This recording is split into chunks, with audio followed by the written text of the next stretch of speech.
Daniel Lanois here at the Greenbelt Harvest Picnic. Can I just say one thing first? Yes. Thank you.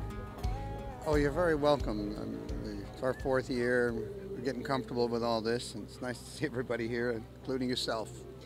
And here's my second thank you. The Maker maybe is one of my favorite, if not my favorite song. Oh, well, thank you very much. You know, it seems to have stood the test of time. It's been covered by a few people, including the Grateful Dead. Yeah. Yeah. So you are working on, is there an album done or an album of sounds you've been doing with the pedal steel, right? Is this something that's coming? Well, what we heard today, I did 3 electro numbers, and those are selections from my new record, which comes out in the fall. It's called Flesh and Machine. Separate from that, I'm working on a steel guitar record. I started it in Toronto, but my steel guitar travels, so I think some of it may be done in Jamaica.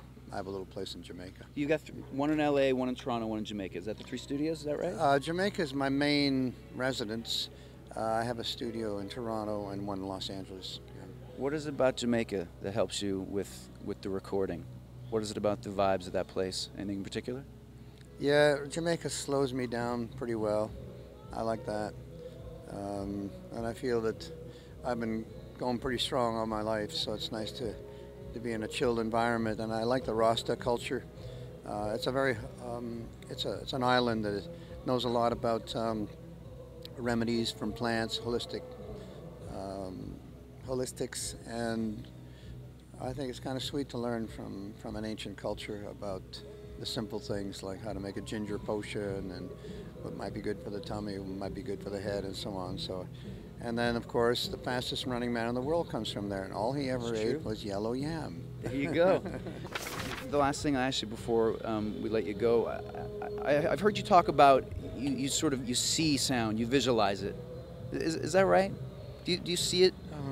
Yes, I can visualize sound. I can picture harmonies in my head, the placement of them, and that just comes from a lot of practice. But also, I recorded as a kid. I recorded a lot of gospel quartets. I made probably 150 gospel records.